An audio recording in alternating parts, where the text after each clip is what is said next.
Bonsoir, voici les titres de l'actualité de ce 17 février. Enseignants et parents d'élèves ne veulent pas de la carte scolaire proposée par le ministre pour la rentrée 2000. C'est dans le Gard et l'Hérault que la mobilisation est la plus forte. Des propositions pour une meilleure gestion des libérations conditionnelles des détenus condamnés. Reportage près d'Évreux en compagnie d'un juge d'application des peines. Élections législatives très importantes demain en Iran. Les réformistes attendent de nouveaux soutiens, mais la crise économique accroît le nombre de laissés-pour-compte de la révolution iranienne.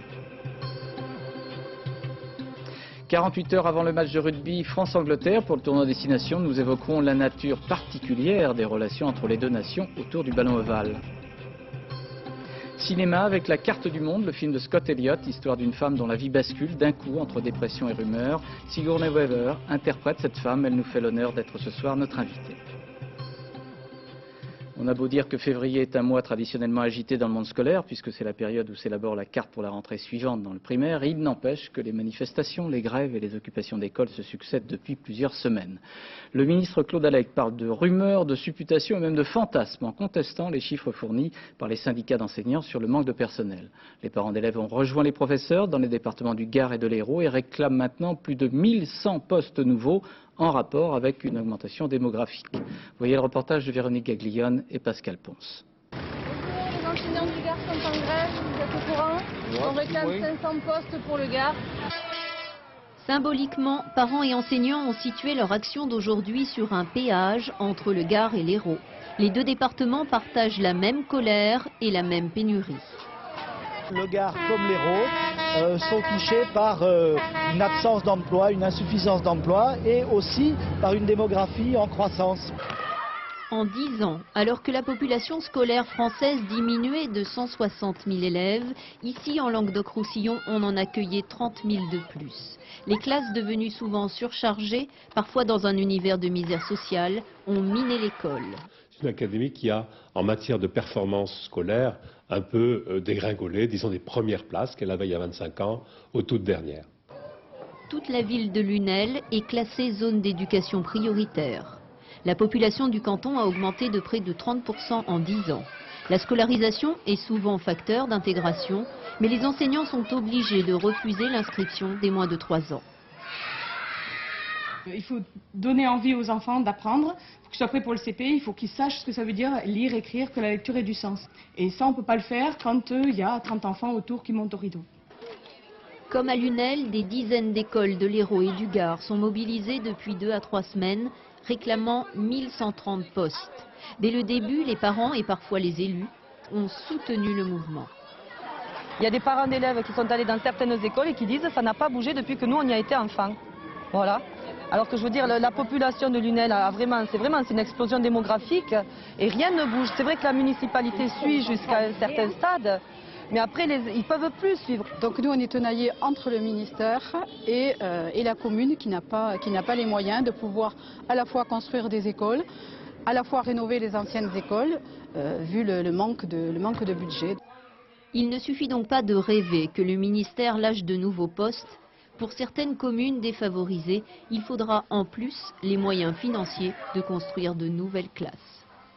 Il y avait erreur, il faut le reconnaître, la vache malade du Morbihan n'était pas une vache folle. La suspicion qui portait sur l'abattoir Gallet du Sourne, dans le Morbihan, a entraîné un préjudice considérable, selon son PDG, qui déplorait que dans cette affaire, suspicion évalue condamnation. Les résultats des examens pratiqués sur la bête par le laboratoire de pathologie de Lyon sont en effet négatifs, mais ces résultats arrivent bien tard, non seulement pour les abattoirs, mais aussi pour l'éleveur. C'est aussi une mise en accusation de la direction des services vétérinaires qui serait allée un peu vite en besogne. Reportage à Plouvin, c'est au nord de Brest, avec Jacques Deveau et Gabriel Camilla, et les commentaires de Sophie Mézel. Les résultats viennent de tomber, ils sont sans appel. Il ne s'agit pas d'un nouveau cas de vache folle. Tout est parti d'ici, dans cet abattoir installé près de Pontivy. Mercredi dernier, une vache, un peu trop maigre et boitant légèrement, est découverte par les services vétérinaires du Morbihan. Est-elle malade? Elle ne possède en tout cas pas de certificat vétérinaire d'information. La bête est aussitôt isolée, abattue. On pense alors à un nouveau cas de vache folle. Pour Louis Rossignol, PDG de l'abattoir que nous avons joint ce soir par téléphone, suspicion a valu condamnation. L'entreprise Gallet a toujours effectué son activité avec le même professionnalisme et respect des procédures de contrôle à tous les stades de la production dans l'entreprise, depuis l'arrivée des animaux jusqu'aux expéditions. Les services vétérinaires sont-ils allés trop vite au nom du principe de précaution? Chez l'éleveur installé à Plouvien, non loin de Brest, on regrette ces jugements hâtifs qui portent, dit-il, préjudice à toute la profession.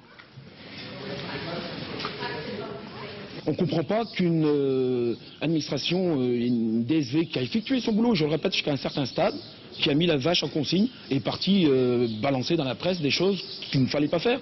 On a demandé le principe de précaution, il existe, qu'il fonctionne dans les deux sens. On soupçonnait l'agriculteur d'avoir voulu se débarrasser discrètement d'une vache malade. La bête, selon lui, n'avait que le nerf sciatique coincé, pas de quoi nécessiter un certificat vétérinaire. Une extrême prudence doit pourtant être de règle. La France a enregistré 6 nouveaux cas d'encéphalopathie spongiforme bovine depuis le début de l'année. Un programme de dépistage systématique sur un échantillon de 40 000 bovins va être lancé d'ici un mois. Il permettra notamment de mieux cerner la maladie. En matière de justice, les remises en liberté conditionnelle sont trop rares, trop sélectives et leur gestion administrative est à revoir. C'est dans un rapport remis par Daniel Farge, conseiller à la Cour de cassation. On le voit ici en compagnie de Madame Guigou. Dans ce rapport, il y a 23 propositions, parmi lesquelles la possibilité pour les détenus de faire appel pour les décisions de refus et l'assouplissement des critères d'octroi de cette liberté conditionnelle. Et puis, il conviendra de renforcer les compétences des juges d'application des peines, les JAP. Valérie Hermite et Nathalie Gallet ont accompagné une juge d'application des peines dans un centre de détention près d'Évreux, c'est le plus grand d'Europe, où les condamnés partagent des illusions et des espérances devant la quasi-inexistence des libérations conditionnelles. Marie-Christine Tourte est un JAP, un juge d'application des peines. Un magistrat peu connu du grand public, mais un juge essentiel en prison. Sa mission est de veiller à l'exécution des condamnations décidées par d'autres juges. Mais c'est surtout lui qui décide des réductions et des aménagements de peine. Un pouvoir sans appel, car les détenus n'ont aucun moyen de contester ces décisions. Et voilà l'ensemble du courrier qui est arrivé pour 4 jours à peu près, qui correspondent à des différentes demandes de détenus pour des aménagements divers de peine. Dans ces fichiers, près de 800 détenus, condamnés à 5 ans, 15 ans, voire à perpétuité pour 24 d'entre eux. Leur éventuelle libération conditionnelle est entre les mains du juge ou du garde des Sceaux s'ils sont condamnés à plus de 5 ans de prison. Depuis 30 ans, le nombre de ces libérations est en chute libre. En 1973, 30% des détenus qui pouvaient en bénéficier l'avaient obtenu. Il n'était que 14% en 1998. Frilosité ou peur de la récidive. Ce détenu pourrait y prétendre, mais il n'y pense même plus. Parce que c'est extrêmement dur d'obtenir une libération conditionnelle. Bon, à ce qui paraît que ça existerait encore, mais il n'y en a pas beaucoup qui y croient. Bon, en tout cas, sur le terrain, on ne voit rien du tout. Division 2, la division des longues peines. Les libérations conditionnelles sont ici un sujet qui fâche et qui désespère à la fois. Les condamnés à 20 ans de prison y côtoient les perpètes et leur discours est identique. J'ai déposé 3 projets de conditionnel, 3 rejets. Voilà ce qui s'est passé exactement. C'est la désespérance complètement. Ils disent le malaise des prisons, le malaise de tous ces suicides, mais il n'y a plus de conditions, il n'y a plus d'espoir. La libération conditionnelle peut être attribuée à mi-peine ou après 15 ans de détention pour les perpétuités. Il faut pour l'obtenir n'être plus considéré comme dangereux bien sûr et présenter des gages sérieux de réinsertion sociale. En clair, disposer d'un revenu une fois dehors. Quelqu'un qui a une réclusion criminelle à perpétuité, par exemple, on vous demande un certificat de travail. Faut être lucide. Le contexte socio-économique ne se prête pas à l'embauche, d'une part. Deuxièmement, vous n'avez pas de date de sortie. Ça, c'est de l'hypocrisie pure et simple. Comment demander à un chef d'entreprise de vous faire un certificat de travail alors qu'il ne sait pas quand vous allez sortir? Pourtant, tout le monde est d'accord. La libération conditionnelle est un bon moyen de réinsertion et de contrôle. Car au moindre faux pas, le détenu peut retourner en prison. L'intérêt, c'est qu'il y a un suivi, c'est que la personne est épaulée, c'est qu'on peut recadrer les choses, c'est qu'on peut en discuter, c'est qu'on peut le préparer à la vie dehors, l'aider à retrouver une vie normale après des années passées en prison. Alors que lorsqu'il n'y a pas de libération conditionnelle, la personne, au bout de 10 ans, 15 ans de prison, elle sort et elle est dehors. Point terminé. Point terminé. Personne ne la suit. Le directeur de la prison partage le même avis que le juge d'application des peines. Car les chiffres parlent d'eux-mêmes. Il y a près de 2 fois moins de récidives parmi les détenus ayant bénéficié d'une libération conditionnelle. La Haute Cour de justice de Londres ayant décidé de communiquer le rapport médical sur l'état de santé d'Augusto Pinochet aux justices des pays qui en feraient la demande, la fuite du document n'a pas tardé. Les premiers à le publier furent les journaux espagnols dès hier et les protestations contre ce manquement au secret ne changeront rien. Le tout est de savoir maintenant si des contre-expertises sont possibles et comment interpréter, Dominique Verdeillan, ce fameux document médical qui devait rester confidentiel. Oui, 6 heures d'entretien le 15 janvier dernier et un rapport de 13 pages suffisent pour sceller le sort judiciaire de Pinochet. Les 3 médecins britanniques disent ainsi s'être retrouvés face à un homme presque sourd, présentant des signes parkinsoniens et souffrant d'une lésion au cerveau. À aucun moment les experts qualifient le dictateur de sénile, ils parlent simplement de détérioration importante des fonctions intellectuelles, autrement dit, Augusto Pinochet est en mesure d'assister à son procès en fauteuil roulant, mais avec le risque de ne rien comprendre au débat. Alors je vais vous dire maintenant les procédures, qu'est-ce qui peut arriver? Écoutez, l'image d'un avion en bout de piste prêt à ramener Pinochet au pays semble lointaine, elle date pourtant seulement de 15 jours. Aujourd'hui, plus de secret médical, plus de stricte confidentialité préconisée par les magistrats britanniques. La France, l'Espagne, la Belgique, la Suisse, désormais détentrices du dossier médical, vont devoir se déterminer sous le regard d'opinion publique informée. Dans tout procès, une contre-expertise succède à une expertise. Cette contre-expertise, le juge chargé du dossier en France est en droit de la demander. Cette procédure suivra une voie administrative via le ministère de la Justice et le Quai d'Orsay. De source judiciaire, la question deviendra donc alors diplomatique.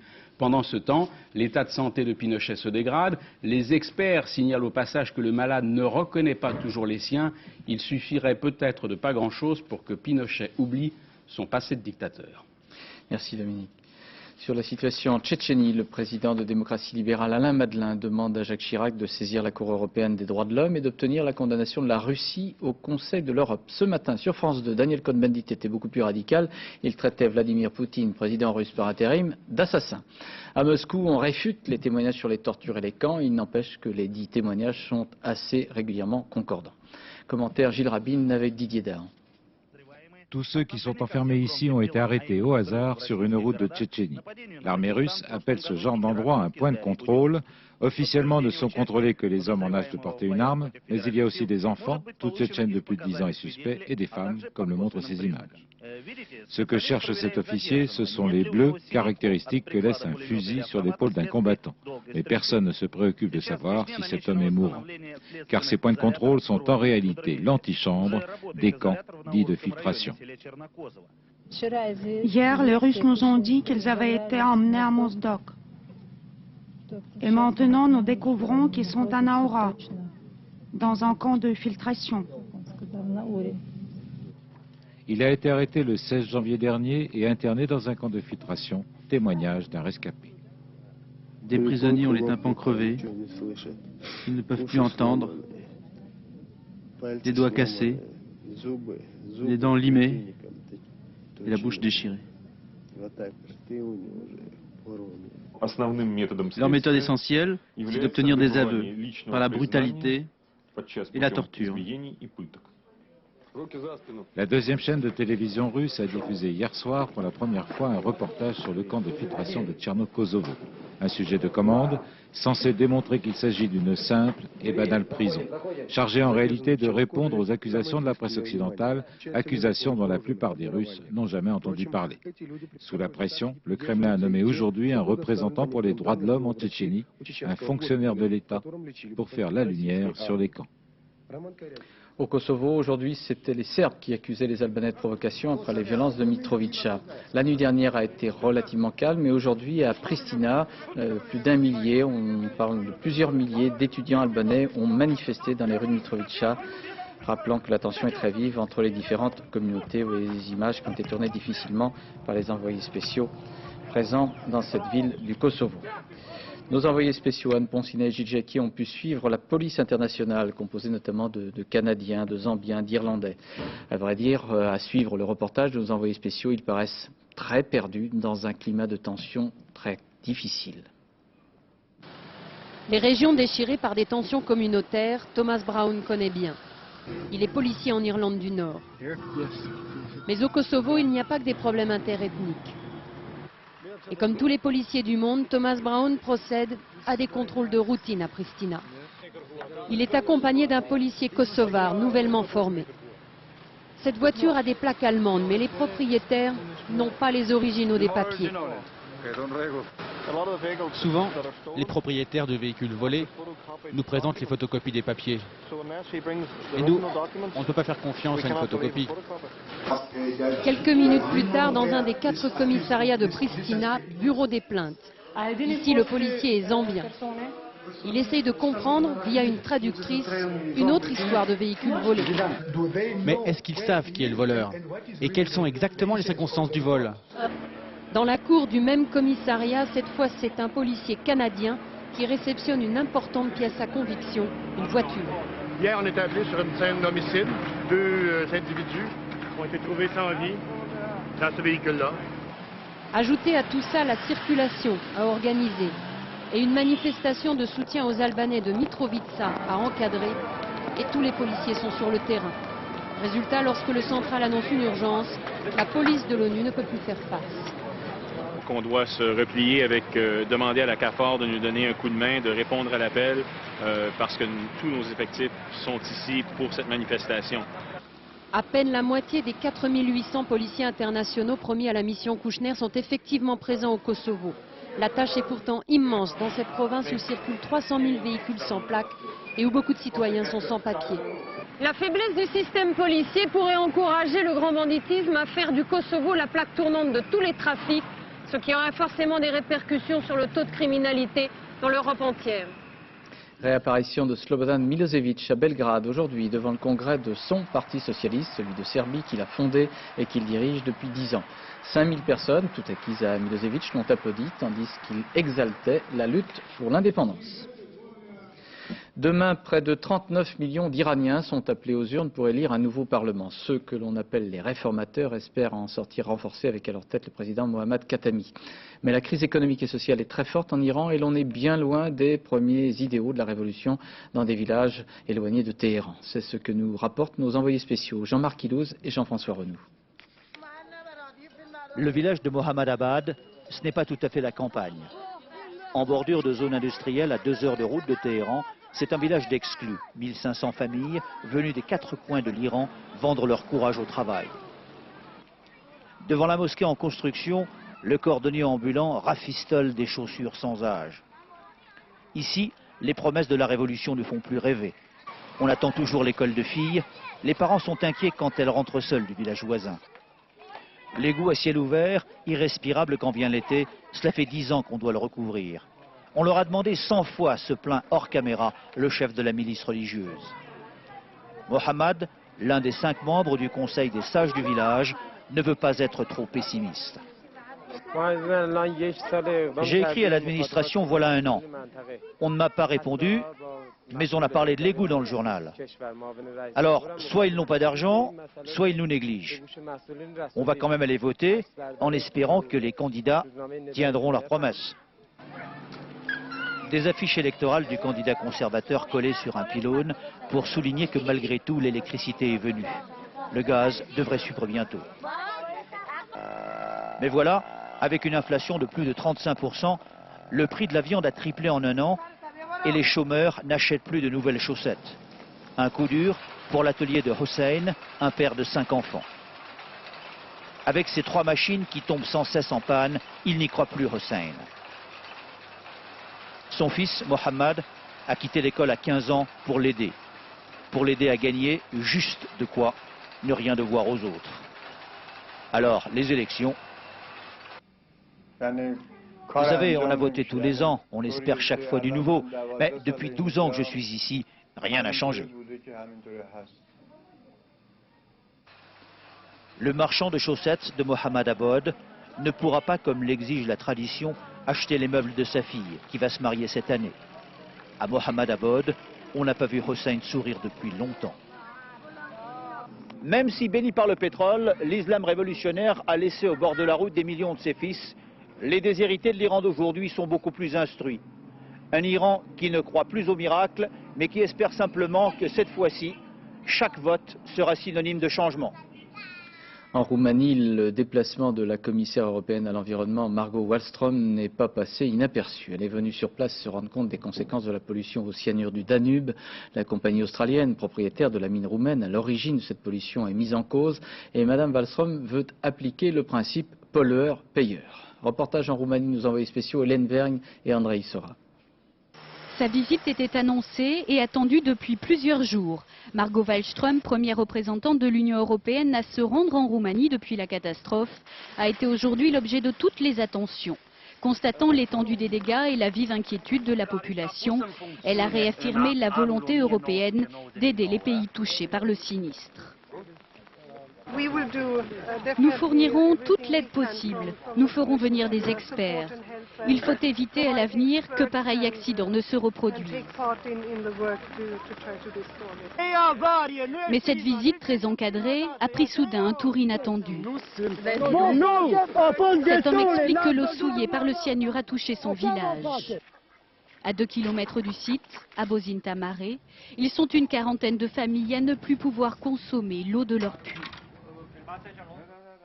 Il aura fallu 15 jours à la direction régionale sanitaire pour les prévenir et leur fournir les résultats des analyses. On a d'abord dû boire chez les voisins et puis de l'eau minérale. Que voulez-vous qu'on fasse ? Comment ne pas comprendre l'inquiétude de ces villageois alors même que les responsables roumains donnent des versions différentes ? Aujourd'hui, le directeur de la régie des eaux a incriminé l'hypochlorite de sodium, cette solution déversée par l'État dans les rivières afin de neutraliser le cyanure. Visiblement dépassée par l'ampleur de la catastrophe, la Roumanie n'a jamais semblé aussi démunie. En 1995, le gouvernement roumain a adopté une loi conforme aux normes européennes selon le principe pollueur-payeur. Mais à ce jour, cette loi n'a jamais été appliquée. Aux yeux de l'Union européenne, il se pourrait que l'accident de Baia Mare fasse aujourd'hui figure de test. Interrogation politique sur la gestion économique et sociale de Lionel Jospin qui apparaît en plein changement. Sur l'épargne salariale, le projet est repoussé. Sur les retraites, les orientations du gouvernement sont retardées à la fin du mois de mars. Et ces modifications dans le rythme de l'action gouvernementale surviennent après l'épisode plutôt pittoresque de la cagnotte. Alors y a-t-il des choses à en déduire, Gérard Leclerc ? En tout cas, tout ça, ça donne un peu un sentiment de cafouillage et d'atermoiement. Et du coup, Jean-Louis Debré peut dénoncer l'immobilisme du gouvernement au moment où les sondages enregistrent, disons, un petit coup de mou. Alors Matignon se défend de toute peur d'agir. Le dossier de retraite aurait été retardé simplement pour des questions d'agenda du Premier ministre qui est surbooké, mais des décisions concrètes seraient bien prises et annoncées à la fin mars. En revanche, on admet que l'épargne salariale est un sujet hautement sensible et politiquement il n'est pas bordé. Lionel Jospin, on le sait, n'en est pas un chaud partisan et nombreux sont ceux chez les communistes mais aussi les socialistes, les Verts, les syndicats qui frémissent quand on parle d'actionnariat, de participation ou d'épargne retraite. Aussi le gouvernement s'accorde-t-il 2 ou 3 mois de concertation pour trouver des terrains d'entente. Il ne ferait donc qu'appliquer la fameuse méthode de Jospin, la concertation avant les décisions et puis les dossiers traités les uns après les autres pour éviter les télescopages, ce qui donnerait disons donc la retraite en mars, les impôts en mai et l'épargne salariale au mois de juin. Alors de là à douter d'une volonté de réforme, il n'y a qu'un pas. Il y a un pas, effectivement. Disons que jusqu'à maintenant, le gouvernement a un peu joué sur du velours avec des réformes qui étaient soit clairement estampillées de gauche, comme les 35 heures, ou bien qui lui permettaient d'incarner la modernité, comme le Pacs ou la parité. Or, maintenant, il affronte des sujets beaucoup plus ardus, comme les retraites, on sait que les mesures ne seront pas agréables, ou bien des terrains qui ne sont pas traditionnellement les siens, c'est la baisse des impôts, c'est l'épargne retraite, qui peuvent provoquer des raidissements idéologiques, des conservatismes de gauche, alors que la majorité des Français les réclament. Alors le risque est connu, c'est l'immobilisme, un immobilisme grandissant à l'approche des élections. Michel Rocard et Édouard Balladur en avaient été les victimes. On avait parlé à l'époque de rocardisation, de balladurisation. Le gouvernement Jospin est donc prévenu. Merci beaucoup Gérard. Les préfets ont 200 ans aujourd'hui. Le président Chirac saluait ces serviteurs de l'État dont les feuilles de chêne bicentenaires centenaires ont été plutôt secoués lors de la réforme de Gaston Defferre en 82, réforme de décentralisation. Le président en a profité pour évoquer la sécurité, première attente des Français, en souhaitant que l'on ne laisse pas s'installer une culture de l'incivilité. De plus, le chef de l'État a prôné des économies d'effectifs et de moyens dans la fonction publique. Alors il faut savoir, il y a 230 préfets actuellement en France, mais tous ne le sont pas de la même manière. Il y a les classiques en poste, ils sont 115, d'autres travaillent dans l'administration publique, d'autres encore sont hors cadre ou bien en attente d'affectation, quelquefois utilisés pour des missions ponctuelles. Olivier Caroff, Yasmina Farber avec Thierry Breton ont donc choisi de croiser deux portraits de préfets différents. Joël Le Béchu, qui est hors cadre, occupé par l'indemnisation des tempêtes à Paris, et puis Bernard Fragnaud, installé à Lons-le-Saunier, préfet du Jura. Préfet, c'est premièrement un métier, c'est deuxièmement un état d'esprit et c'est troisièmement un mode de vie. Dans le Jura, l'État, c'est lui. Bernard Fragnaud est préfet depuis 1 an et demi. Une vie publique rythmée par les cérémonies officielles, une vie quotidienne réglementée jusque dans ses appartements privés. C'est la loi, un préfet habite dans sa préfecture. Vous avez, ça c'est une entrée, un petit salon, bon... Là on est chez vous. Oui, là on est chez moi. Enfin on est à la limite entre chez moi qui est derrière cette porte et que je préserve jalousement et puis cette aile là où il y a les chambres de réception. Joël Le Béchu est revenu à la case ministère de l'Intérieur. De ses postes dans les préfectures du Vaucluse et du Morbihan, il a gardé 2 fidèles collaborateurs, des frères informaticiens. À Vannes, une grève du personnel a mis un terme à son emploi de préfet territorial. En jargon administratif, c'est un préfet hors cadre, dans un bureau sans charme. Moi, du moment que j'ai un ordinateur, je me sens très bien. C'est pas un placard alors? Le bureau, bon, il n'a pas les dimensions d'un placard, ou alors c'est considérable. Mais c'est vrai qu'il n'est pas doré. Servir l'État, métier à risque, Bernard Fragnaud le sait. Surtout lorsqu'il faut mettre en place les mesures décidées en haut lieu. Ce jour-là, il doit convaincre les élus locaux d'attendre patiemment l'argent promis par Lionel Jospin il y a 1 mois pour les communes victimes de la tempête. Le préfet, c'est l'homme des équilibres, hein, et c'est l'homme du possible. Face à lui, 250 maires inquiets mais calmes et un fonctionnaire qui évoque le manque de moyens prévus par l'État. Le jour où le ministre de l'économie et des finances aura besoin de vos conseils sur l'ampleur du budget de l'État, il saura vous le faire savoir. Joël Le Béchu a une autre mission. Nommé Monsieur Tempête, il doit récolter toutes les informations pour évaluer les indemnisations. Quand vous allez voir les gens chez eux en situation, ils ne vous disent pas la même chose que quand vous la recevez chez vous. Préfet pragmatique, Joël Le Béchu s'adapte à ce nouveau rythme de vie, sans chauffeur, sans apparat, sans trop de stress. Ah, j'ai vécu des moments plus exaltants en termes de rythme de vie, si j'ose dire. Mais encore une fois, quand on est au service public, on ne choisit pas le dispositif. On s'y insère et on essaye de le faire aussi bien que possible. Préfet hors cadre, préfet hors norme, Joël Le Béchu ignore quelle sera sa prochaine affectation, comme tous les préfets de France. Du sport, voici la composition de la liste des 18 joueurs retenus pour France-Pologne de football. Ce sera mercredi prochain au Stade de France. Aucun changement, si ce n'est l'arrivée en doublure de Fabien Barthez, du gardien de but Lionel Letizy de Metz. En revanche, Thierry Henry ne figure pas dans la sélection de Roger Lemaire. Avant de s'offrir au football, le Stade de France se consacrera samedi au rugby avec France-Angleterre. Le 15 de Bernard Laporte comportera un seul changement avec le demi d'ouverture Alain Penaud. Mais cette rencontre France-Angleterre est à chaque fois un événement, une sorte de finale avant la lettre où tous les poncifs historiques comme les bonnes vieilles rancunes s'expriment parfois. D'ailleurs, Christophe Duchiron avec Laurent Chemla nous en font maintenant un habile concentré. Malgré une estime réciproque entre Français et Anglais, il y a toujours eu comme un fossé d'ordre culturel. Ils nous traitent de froggies, ce qui en anglais pourrait se traduire par mangeurs de grenouilles. Pour gentiment nous moquer, nous les appelons les roast beef, ce qui en anglais veut dire roast beef, comme en français d'ailleurs. Sans aller jusqu'à évoquer Jeanne d'Arc, Waterloo et la crise de la vache folle. D'un simple point de vue rugbystique, les confrontations franco-anglaises donnent lieu en général à des débats toujours virils et parfois pas très corrects. Car dès lors qu'il s'agit de suprématie, de chaque côté de la Manche, on a l'honneur chatouilleux et le bras vengeur. Cette semaine à l'entraînement, entre autres exercices de culture physique, les Bleus ont affûté les muscles et travaillé les biscottos, car le match de samedi s'annonce physique.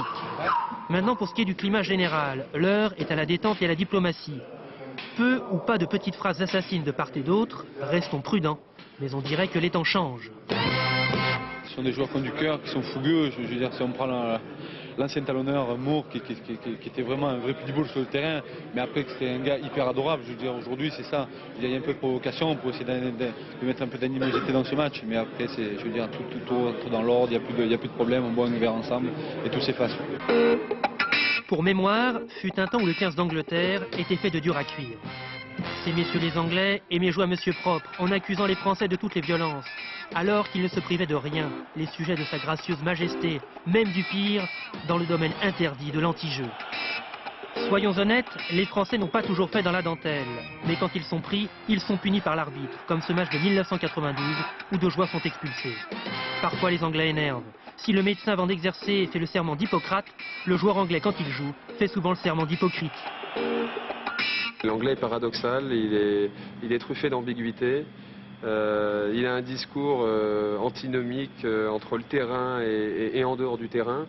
Et moi j'ai toujours eu du mal à concevoir de pouvoir me mettre des tartines pendant un match et puis boire une bière juste derrière. L'an dernier à Twickenham, vainqueurs et vaincus, Anglais et Français sortaient du terrain bras dessus bras dessous. Les Anglais l'avaient largement emporté au score. Mais attention, les Français ont beau manger les grenouilles, ils aiment aussi le roast beef. Du cinéma, le 1er mars prochain sur les écrans en France, le film de Scott Elliott, Une carte du monde, l'histoire d'une femme dans une petite ville de l'État du Wisconsin, aux États-Unis, dont la vie va basculer. Il y a d'abord la mort d'un enfant dont elle avait la garde, il y a ensuite la rumeur, la suspicion d'une collectivité alors qu'elle est accusée d'attouchement sexuel. Une carte du monde, celle de quelqu'un qui rêve à une société idéale et paisible, mais le film raconte une sorte d'enchaînement infernal avec notamment cette arrestation d'Alice, interprétée par Sigourney Weaver, que nous retrouverons juste après ça. Alice Goodwin ? Oui ? Nous avons un mandat d'arrêt contre vous pour abus sexuel. Quoi ?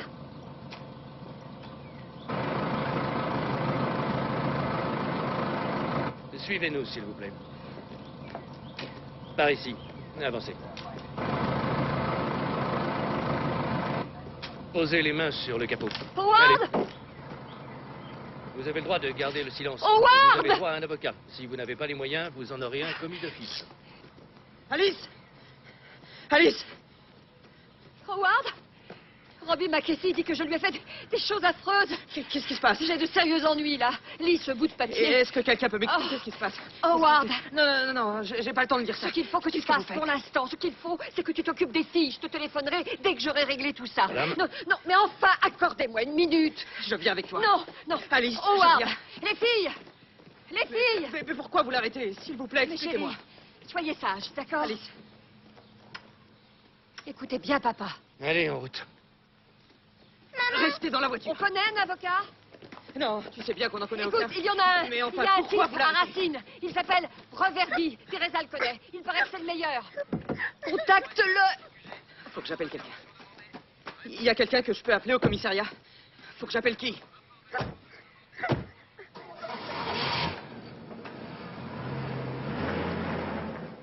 Bonsoir. Alors, je sais que vous parlez bien le français, mais vous allez vous exprimer en anglais, je crois que vous préférez. Je peux essayer un petit peu en français. Alors parlons de ce film. Ce qui est fascinant dans ce film, c'est l'enchaînement des événements qui vont faire basculer la vie de cette femme. C'est-à-dire qu'au fond, c'est quelqu'un qui avait tout pour vivre une vie heureuse, tranquille. Et puis, il y a la mort d'un enfant, il y a la suspicion, la rumeur. Et tout ça, c'est un enchaînement comme une machine infernale. Oui, on peut dire que c'est une histoire d'une femme qui tombe en disgrâce. Il y a un événement et puis ça change leur vie pour toujours et toute la famille doit faire les ajustements pour survivre. Et cette femme est particulièrement très audacieuse, honnête et ça se met dans beaucoup de troubles. Ce qui est terrible, c'est l'effet de la rumeur. Il y a cette rumeur qui naît de la plainte d'un enfant, et puis toute la petite ville, toute la bourgade va se mettre à l'accuser, à la croire non seulement coupable d'avoir tué un enfant, de l'avoir laissé noyer, mais aussi d'avoir fait des attouchements sexuels, et ça l'emmène en prison. L'idée de la rumeur, c'est quelque chose qui est très fort dans le petit village. Yes, c'est un peu qu'ils attendent quelque chose qui peut that will prove to the qui va community that she prouver is à la not one of communauté them. qu'elle n'est pas l'un des leurs. She's quite eccentric. They're Elle from est the assez city. It's a excentrique, small town. donc pour une And when petite this ville, happens, as cette Alice urbaine says in the movie, est un petit peu sometimes différente. people Et dans want le to film, elle blame dit, the wrong en person fait, for les their gens own veulent troubles. So she blâmer, becomes the focus of reprocher all of aux their personnes dissatisfaction and leurs rage. propres And Alice défauts qui sont herself is, différentes. you Et know, she has a huge sense of irony, and elle you est know, très she doesn't sit ironique. around Elle What's ne lovely fait about the pas le film is rôle de la it's very matter of fact tragédienne. about these Elle terrible est, events en fait, c'est très and shows pragmatique how à propos de how ces petits everyone événements de kind la of vie et montre comment les gens, s'en tirent. C'est-à-dire qu'elle passe par moments à des états profondément dépressifs, elle peut être très dure, très violente et en même temps totalement désespérée. Vous êtes quelquefois reconnue ou vous vous sentez très distante de ce genre d'attitude de femme?